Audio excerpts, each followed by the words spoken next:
Brad Luce and Mark Allen. Absolutely. Let's go racing. 2017 Albert Lee Cup at Seafair, Heat 1A. Race fans, that's your 5-minute gun, and it's time to go boat racing. Here's who will be in Heat 1A, presented for Seafair by Graham Trucking. It'll be the U11, Miss DiGiulio, presents J&D's. The U12, Graham Trucking. The U21, Albert Lee Appliance. And the U440, Bucket List Racing. Seafair thanks Albert Lee Appliances, the proud sponsor. 21, Albert Lee Appliance, Brian Perkins. Your safety and the safety of those around you. Everyone must be out.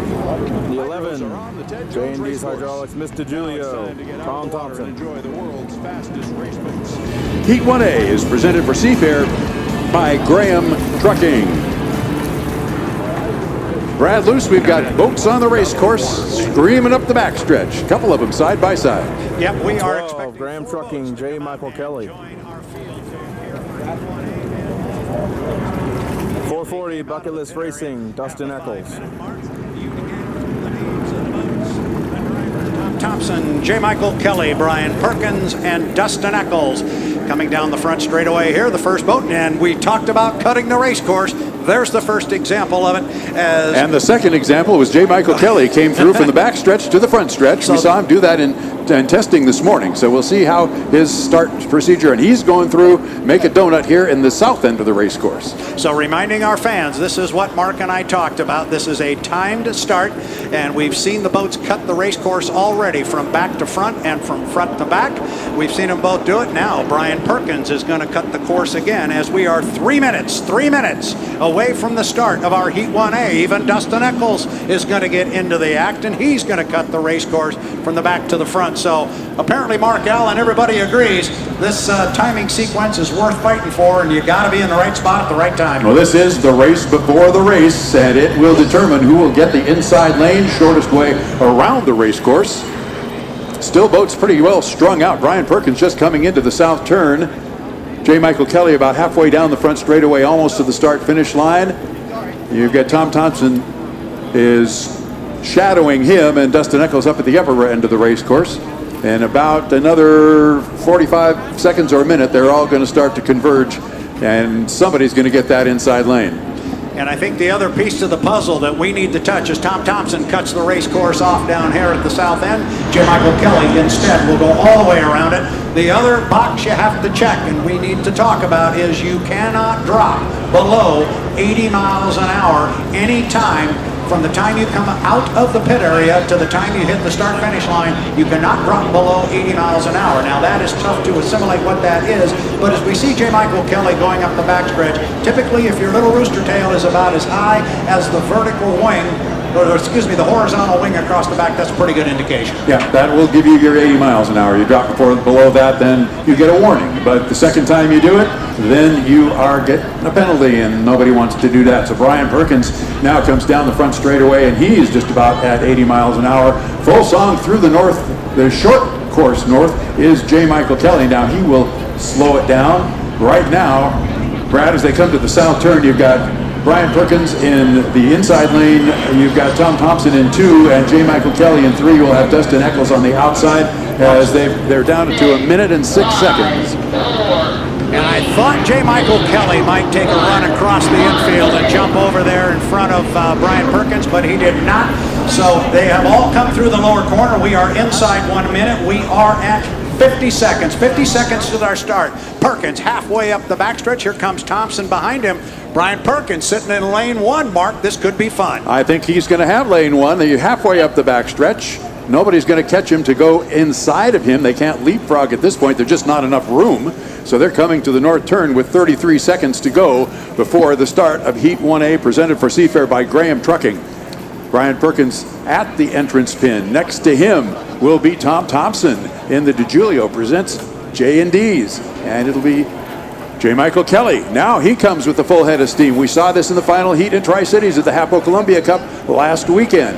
We'll see where he's going to sort himself into lane number 3. Here we go. Coming up to the start-finish line, 4 wide. They're 3 seconds, 2 seconds, 1. Mark, good looking 4-boat start. J. Michael Kelly in lane number 3 is getting it down here first. He has got the most boat speed, but he's got good speed off to his left on the inside with Tom Thompson and Brian Perkins. It's a good start. It's a good start, Brad. Nobody jumped the gun. J. Michael Kelly comes off first. Brian Perkins right next to him. Actually, got a little bit of his rooster tail there. Tom Thompson as well. They're all in the mix. Going up the backstretch. Brian Perkins, Tom Thompson, J. Michael Kelly leads them up the backstretch as they come to the north turn. Entrance buoy and lap number 1 will go 3 times around in our preliminary heats. J. Michael Kelly is in the lead out in lane number 3, and he's off the turn and heading down the front straightaway. Brad, they're coming to you. Going to put 1 in the books with 2 more to go. J. Michael Kelly decided to go wide and keep the boat speed up. So far, it's working very well for him. He's got a nice lead, but he has still got Tom Thompson about 4 boat lengths back. He is just to his left on the inside. Perkins is now dropping back a little bit in third. So it's a 2 boat race coming to you, Mark Allen, and it's Kelly on the outside. Kelly on the outside, but Thompson on the inside. 1 boat length behind as they come off the turn, the south turn on the Ted Jones race course. Brian Perkins had to move to the outside, but it is your race right now. J. Michael Kelly and Tom Thompson, just like last week, Tom Thompson is putting his foot down and keeping pace with J. Michael Kelly as they come to the north turn on lap number 2. You've got J. Michael Kelly with a 4-boat lead, big skid fin rooster tails. They're off the turn, heading toward you, Brad. Coming to the exit pit of the corner. Kelly has definitely got the lead, but Tom Thompson has got the lane position. He's on the inside. They're going to come down now with 1 to go. This is the white flag, like the checkered flag will be waiting at the end. It is still J. Michael Kelly.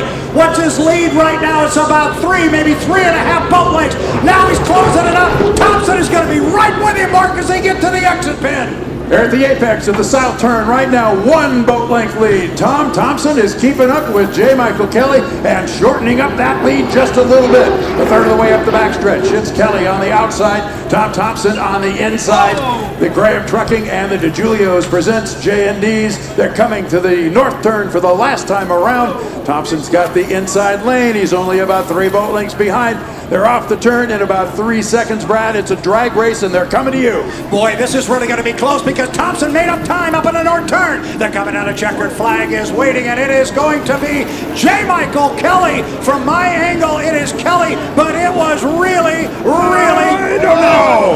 That was really close.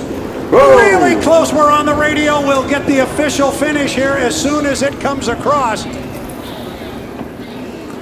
That was good racing. Whoa, amazing racing. Amazing racing. Brian Perkins will finish 3rd. And we have not got an official call on it, but it was close. And I think Tom Thompson surprised J. Michael Kelly. Not with the fact that he ran strong, but I think he surprised him right there at the end. All of a sudden, he was coming off the corner and he was closing. That was a very, very tight turn that Tom Thompson took, and J. Michael Kelly moved out just a slight, not much, not even a full lane. But boy, he was eating into that rooster tail as they came up the backstretch on lap number 3. Dustin Eccles still yet is on his final lap now. He's going to look to see where he was. He was coming off the turn. Yeah, he's coming off the turn way on the outside.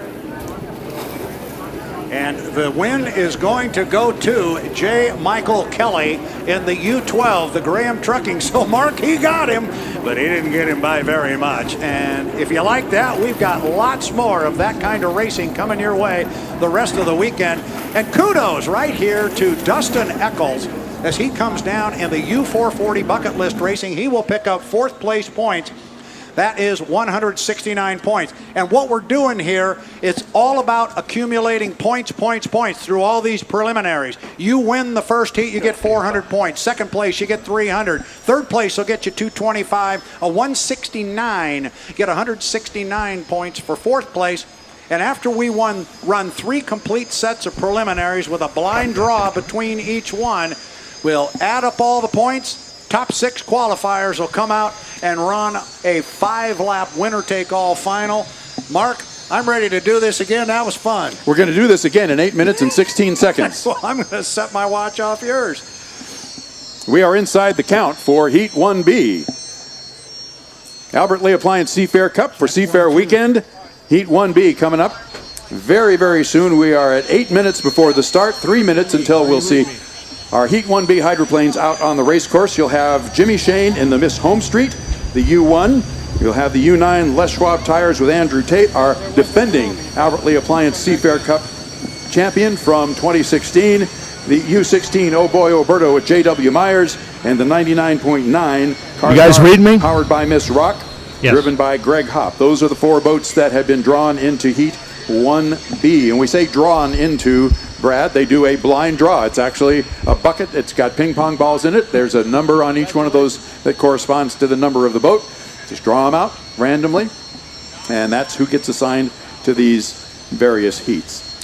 And as Mark was just saying, it's a blind draw, and after we run Heat 1A and Heat 1B, they'll put the ping pong balls back into the hat, so to speak.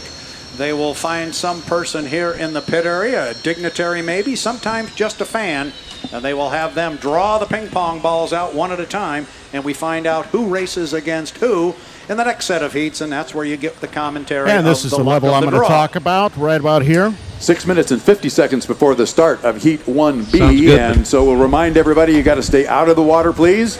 Everybody out. You're doing a great job. Brad, as I'm we going to go ahead look and up start down, now. I don't we know see that you'll anybody in get the water him right now. before If we the next missed heat somebody, starts. maybe they can't hear us. You could help us by making sure So that we they might get need out to of the put water this too, on because we are 6.5 minutes away after from the both of start them. of Heat 1B. All right, Mike, nice run. Presented for Seafair by This is Eric Rima down here at the shores of Lake Washington with the AM 880 Kixie broadcast of Seafair. Right now, Heat 1A just finished. Coming up to the dock is J. Michael Kelly, part of Graham Trucking Racing. And I'll tell you what, he is the winner of this first heat of Seafair 2017. We'll hope to get a quick word with him as he comes off the boat, because he put on a great show. Great show indeed. J. Michael Kelly, can I get you really quick? I'm Eric from Kixie 880. Congratulations. Talk to me a little bit about that race. You put on a great show for the first race of 2017. Yeah, no, it's pretty cool. Nice to go deck to deck on that first heat with the 11 team. These 12 guys got the Graham Trucking boat running really strong right now, and we're picking up where we left off last week, and that was winning Tri-Cities. So we got work to do still, and these guys aren't going to give up, and we're going to try to get as much out of this Graham Trucking boat as we can. So no concerns at this point. Anything out there that you feel you need to tweak at this point? No, I think right now it's just a matter of getting good finish and taking advantage of what we get out there, and we did